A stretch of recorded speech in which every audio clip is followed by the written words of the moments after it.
Enjoying your sploosh, guys? I think this year, I think maybe next year I'll kind of elaborate this and make it a lot bigger. You having a good time?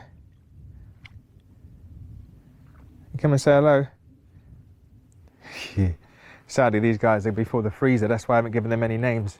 And there's a prime example of what a pallet. So this side, you can see this side's a lot smaller, but that's what I use them for. The smaller pallets, I'll get their slats off them, whereas the big ones I tend to want to keep and use them for their structure. So don't discriminate with pallets. If you've got a smaller pallet, use them to kind of take the slats off, and then use these guys for the actual structure, because like I said, these guys come in pretty much the exact same shape.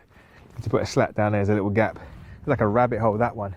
And here's all my offcuts that I can use to kind of use as stobs. And I've had this pallet, this tractor tire has been weighing a lot of stuff down, so I've just been using it. And look at that old bit of willow there.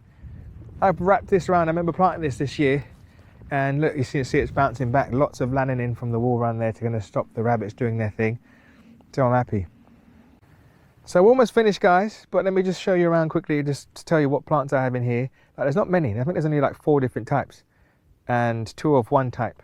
Does that make sense? 2 of one family, but then 4 different types of plants. So we've got fuchsia, we've got willow, we've got olearia, and we have alder, which does really well in really boggy spaces, which is why I've got it for my birthday. For my 39th birthday, I asked for, that was a fly, I thought it was a bee. I asked for 20 alders from my mum.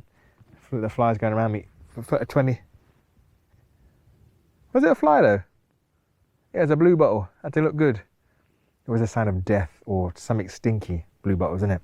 So I went to Kenya. Tell you a little story. I went to Kenya. I remember being there for the the migration. There was flies everywhere.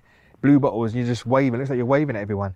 And we were on the Maasai River, and the river was like piled. They make it seem like, you know, when you see them going across the water, they make it seem like just one gets predated on by crocodiles and stuff, or maybe 4. But this, honestly, I've never seen so much death in my life. It was just a mound of just wildebeest just piled up. I was just thinking, wow, mate. I was thinking, what's going on here? But there was just blue bottles. They're just like, you know, that they're about to combust, was swelling in the heat. I don't think it smelled that bad. I don't think I got that close, but yeah, lots of blue bottles.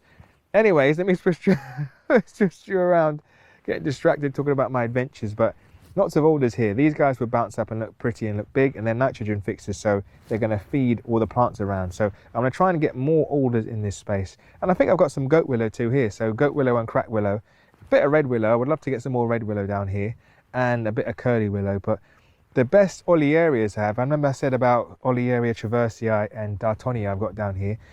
Dartonii does the best.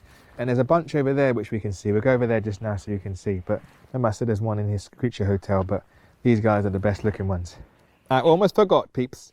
We have this plant. My beautiful wife-to-be got me this tree. And she got the Pittosporum. She got me quite a few things. The Cotinus, Pittosporum, and quite a few other gems which I've forgotten about. But this is the one I wanted to stand and sit pretty here.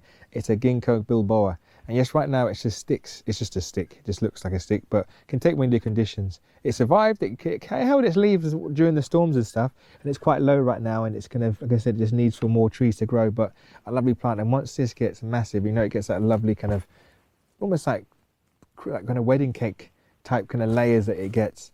And come autumn time, it's just got a beautiful kind of like yellow, just a bright, vibrant yellow. Like an egg yolky yellow it will get, and it will just sit here and look pretty, and then just distribute all those beautiful shaped leaves all over, dotted over the place, and I'll be like, it will just look lush. So I'm hoping this kind of does good, and I know it's a bit premature to put something like this in before anything else takes off, but confident that the willow will grow pretty fast once I cut it this year, because then it will thicken up and bush out and do its thing. So that's the only one, the rarity that I forgot to mention here, but I'm going to show you the Dartonii whilst I'm over here, and let me spin you around. Also, I got a bunch of flax, New Zealand flax over here. This one I thought was dead, but you can see it's kind of starting to bounce back, and right next to it is a beetle bucket. So let's walk over here. Let's have a look. See, this is a Dartonii, but I think this is definitely dead. It feels it. It's just so brittle and it's breaking down. This was Traversii, which is definitely dead. But then it's weird because you come over here, which is where it's really boggy, and yet a lot of them have taken, a lot of the kind of the Dartonii, which I'm happy about. There's a lot of dead on there, but there's a lot of live coming back, which I'm very grateful for, because this will kind of bush up and look amazing. There's a Traversii looking sad. But yeah, look at it. It's just like rosemary. I'm so happy with this, and it's right in the corner where a lot of the southeast wind will come down and hit.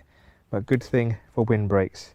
And I forgot to mention that windbreaks. This was the vlog about windbreaks, but I didn't really mention it. But in some places in the world, anywhere in the world, you can have a windbreak. It would just make an amazing space for yourself, because wind, believe it or not, can slow and can damage plants on like an epic scale, to the point where you won't be able to you'll get plants that exist but won't thrive, but due to the wind burning them out, wiping out the moisture, and then making them so they can't anchor themselves down enough or strong enough just so they can provide and produce fruit, flowers, you name it, for the future. So me doing what I'm doing here, I feel like before I grow anything, it's don't get me wrong, I haven't held back. There's a lot of plants I've put in here which I know I should have waited for the windbreaks to be put in, but I'm impatient. I want to see what works. They will exist, but then once the windbreaks get established, then they can thrive. So that's why in a windy place like this, growing in the wind, one of the windiest permaculture projects on earth, it makes sense. Oh, look, talk with the devil. It makes sense. Ginko Biloba. Nice leaf, really pretty. It makes sense to slow the wind down. And again, this is the second time or the third time I've said this, but not today, second time. You slow the wind down, change the soil consistency, you can grow whatever you want. So that's what I'm doing. I'll slow the wind down, like I said, this is what I've learned. You can say you slow it down, you can do whatever you want. So that's my goal. Anyways, folks, thank you very much for watching if you got this far. Really appreciate it. If you're new here, give us a subscribe, give us a follow. You can see how this transpires, how it's gonna look in the summertime. Honestly, it's gonna be so thick. It's gonna look amazing once I start cutting it back, and I will give it a bit of feed. I'm gonna put some more hay and potentially more sheep wool in this space, but I'll bring you back. I might do, because right now I've just been pointing out what I'm doing, because I haven't made a vlog for a long time. I haven't really shown you guys like my practical side, because I used to like doing videos and doing stuff at the same time, but there's a lot to talk about. So next week I'll go over there and we'll talk about the chickens, and we might even talk about the duck ponds and the sediment traps as well. So there's kind of 2 vlogs to talk about before, maybe potentially 3.